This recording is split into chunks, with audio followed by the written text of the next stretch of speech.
Hello, everyone. Welcome to the AWS for Data YouTube show, where we invite experts to dive into solutions to unlocking data at scale. We talk about building a data strategy, building culture within the teams, and using the technologies fit for data use cases. I'm Sandipan Bhaumik. I work as an analytics solutions architect for AWS. And today we are delighted to welcome Ayesha Ansari, Director of Data Products at Sage. With Ayesha, we will dive into how Sage uses data to solve business problems, how they leverage data to build world-class data products. We unpack a lot in this video, so please stay tuned to learn more. Ayesha, welcome to the AWS for Data YouTube show. I'm curious to understand what you do as the Director of Data Products at Sage. What does this role demand? Thank you, Sandy. Thanks for having me here today. So, Director of Data Products, it's a newly established role at Sage. I joined about 14 months ago to build a data platform for Sage, a product-led data platform, and B, envision and innovate with new products at Sage with data-centric. For our viewers who are not familiar with Sage, can you please explain what Sage does as a business? Yes, Sage is UK's largest tech company. We provide accounting, payroll, and HR solutions to small, medium enterprises. So think of your accountant, your plumber, to a medium business. We are ultimately providing that software solution so they can seamlessly run their business. Nice. So what was the initial vision of the company and how did it evolve over the years? And technically speaking, how did leveraging AWS help in forwarding the business vision? Yeah, so the initial vision was just that. 40 years ago, it was trying to help your small, medium businesses, your accountants, how to enter data so that their accounts can be closed at the end of the fiscal year, and then evolved to multiple products from accounting to payroll to business management solutions. As you can imagine, a while back, the cloud was not as relevant as it is today. So a lot of our products were desktop-based, but now fast forward to this day and age, we have got cloud-connected products, we've got cloud-based products, we have got products that are not just purely accounting, but also forecasting, invoice financing, to carbon benchmarking. Given how things are changing in the software industry, especially with technologies like generative AI, we are talking to customers and understanding that what really drives great applications is having the real good data foundation. So what we talk to customers is about how your data becomes your differentiator. And to build that strong data foundation, you need to have a data strategy in place. So how do you work in Sage to build that data strategy? Yes, so data strategy can mean different to different businesses. For some people, it could be data and governance, or data and ethics. For us, it was very much business use cases. What do we want to build as products primary focus? What products do we want? We have got 120 products already in the market that provide, the accounting, payroll, HR solutions, and all the breadth of running a small, medium businesses. Plugging into data, it was how can we enhance the experiences of our customers by, for example, automating certain tasks, be it invoicing, so from paper-based to e-invoicing, from automated address lookups to finding your client, to finding your right partner. So it's all the connections through data and our digital network that we're trying to innovate. Some other things that we also do is obviously product-led growth. What is the data points telling us in each customer's product base and the usage to say that we can enhance the same feature, we can build on the same feature, we can build new products that are similar to that. And also from a customer, at the end of the day, we are business. So what are the customer analytics telling us from a subscription base? Is our company growing? Is a new product growing? Is it not hitting the mark? So that is all we kind of try and look at the web of data to understand the best strategy. Right. Okay. So you're building these data products, right? And what I'm thinking is, if you could share some of the key insights that using data and analytics within your organization has actually, delivered to those key insights that you generate in developing data products. Yeah, so one of a program that we started about 2 years ago, just after, in the midst of COVID, was looking at the Data for Good program. So we looked at all our small, medium businesses' data from accounting ledgers, understanding what their profit was, what their balance sheets was, and anonymizing, aggregating it, and working with our partners to ultimately provide a small business tracker. That small business tracker gives you insights on a productivity of a small medium enterprise, revenue sharing, how the late payments are doing, and all that information packages it and gives you a pulse on the economy. And for us, we are the voice of small medium enterprises. Providing that was it was a very important step to using data to make an impact in Parliament. Only last week, we released the Q3 Small Business Tracker, which was in sync to what we're hearing from the Parliament, in that small, medium businesses are, not doing as much on revenue, but they are continuing to be productive. So all these kind of things are impacting through data in a different way that we had not probably thought about before. That's really interesting. What I'm hearing from you is that you have really successfully implemented the data strategy in your organization. And what I've seen with organizations is that it's not only about technology and numbers, right? So the right mindset, the culture is really important when you embark on establishing a successful data strategy in your organization. I have seen organizations really struggle with that piece, like setting up the right culture.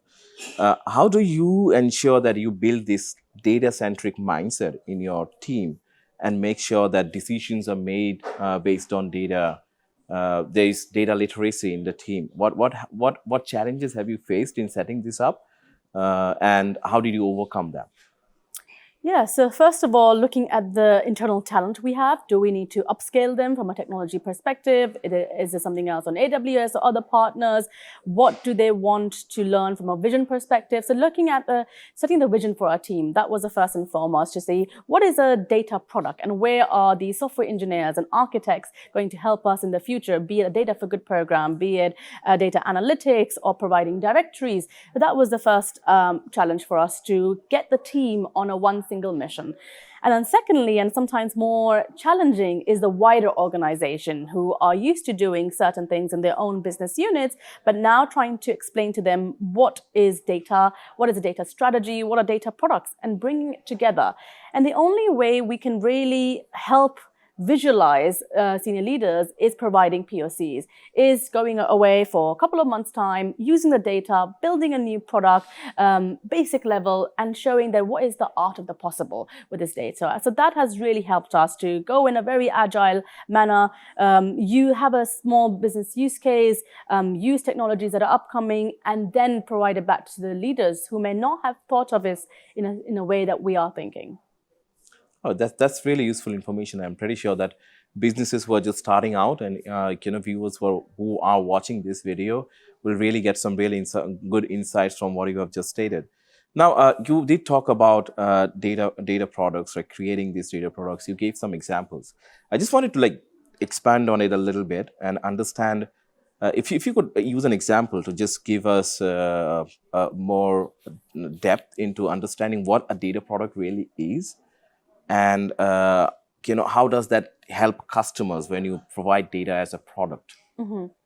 Yeah, so our customers can range from accountants, small, medium businesses, and partners. So looking at these profiles, a data product can change in its shape and form. However, at the back end, as you may know, it can be the same kind of structure or architecture. So let's give an example of a use case separately. Recently, we provided from a reporting element. So one of our partners in France wanted particular payroll reporting requirements. That wasn't possible before because of how the product was structured. So we ingested that data, put it on our technologies, used AWS, open source, DynamoDB, use our cloud native S3 buckets to start analyzing the data, and then packaging in a way so that we can ultimately create an API. So these APIs, we've heard about them all in the industry, but for us, it was how do we design and structure it so that our partner could call it as frequently as they want to see the reporting insights on a payroll. So it may be reporting but for our customers, that is very important to maintain certain legislation in France, or see a very frequent level of changes in employment trends. That's one thing we've done from a design of an API backend to ultimately showcasing to a client.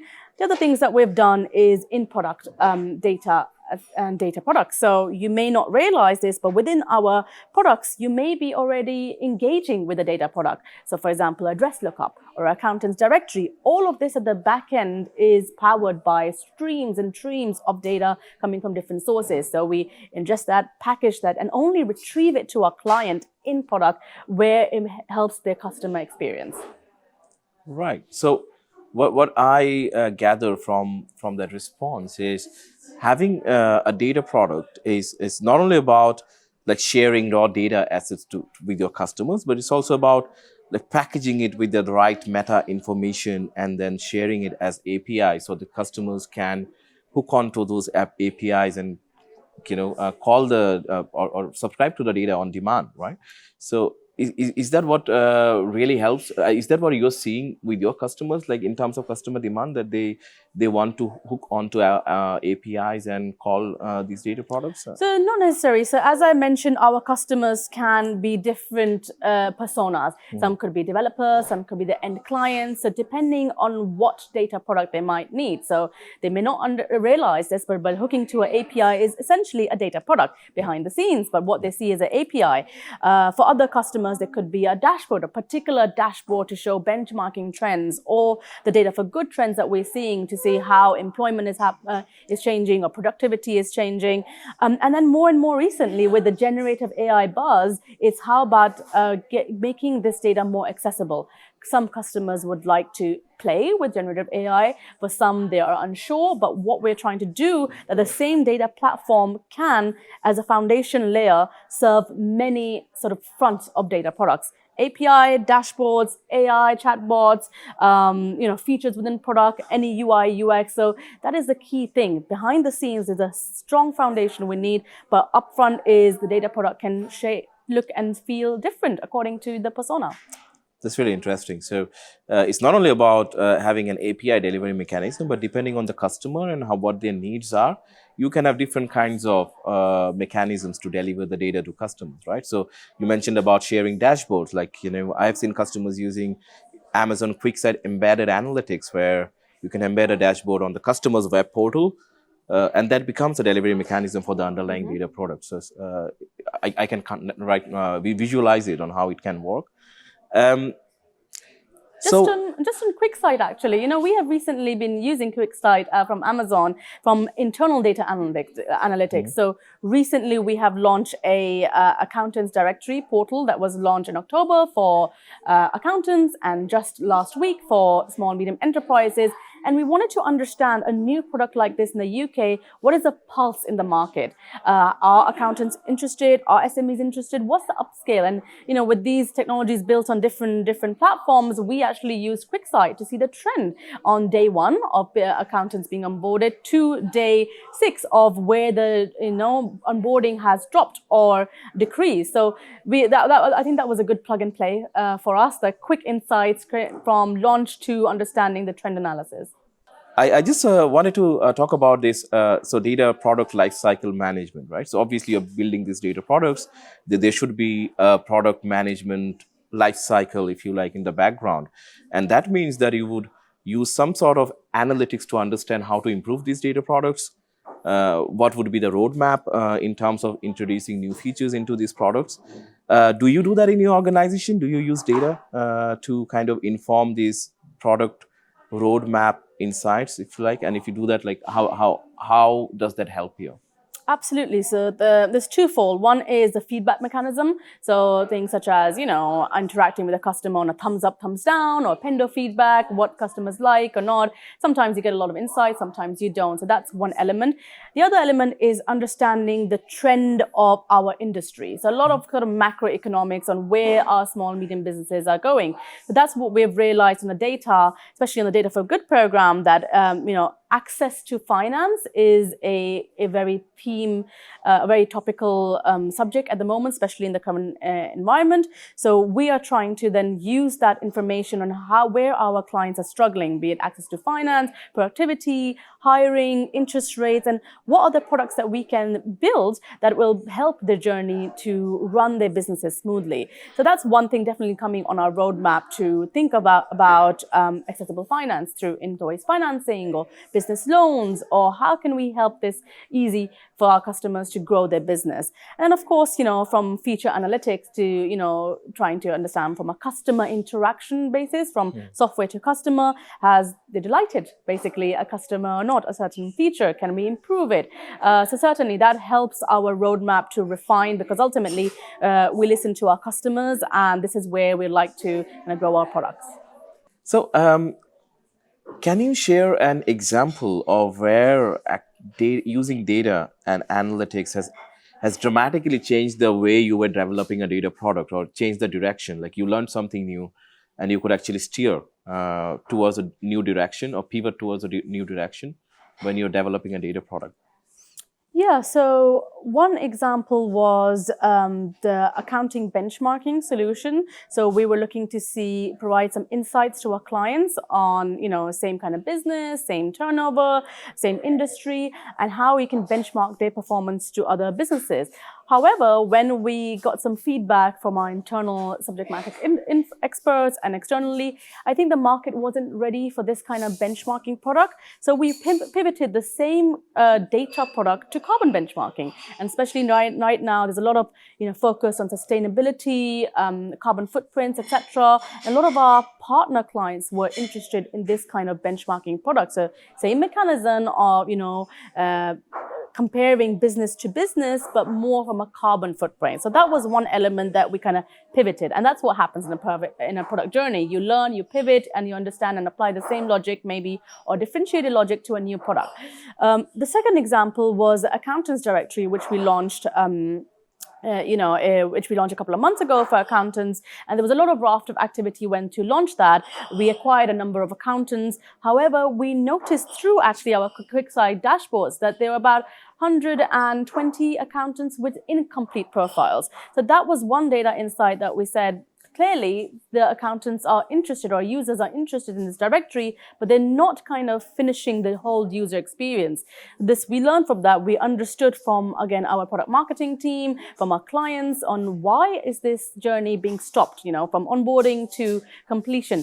And, there was a bunch of other things being outlined on the way, the forms were filled, or how we kind of market this product, or how we engage with that. So we changed our almost product marketing strategy to get more seminars, to get the customer experience team, customer service team on board. So that's how we kind of learn from on a new product launch to how do we continue to expand to get more new users on board.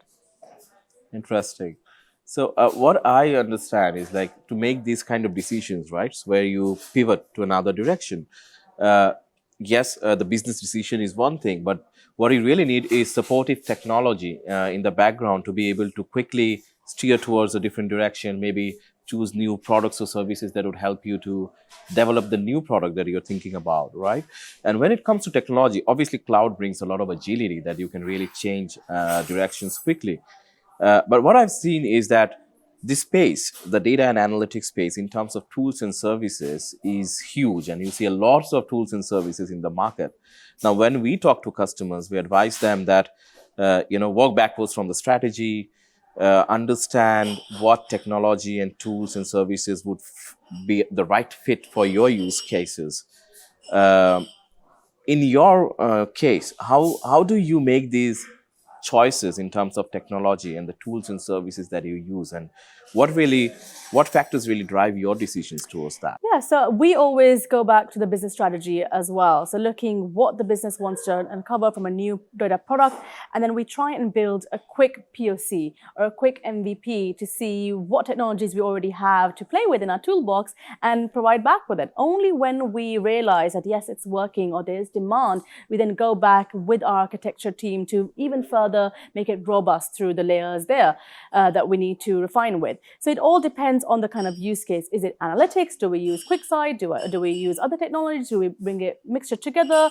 Is it a mass database storage for understanding directories of all our customers? Is it quick retrieval progress? So for example, do we use OpenSearch for quickly providing something through an API, and more so with Gen AI as well? How do we use almost OpenSearch as a vector database to retrieve our answers? So it all depends on the ultimate business use case.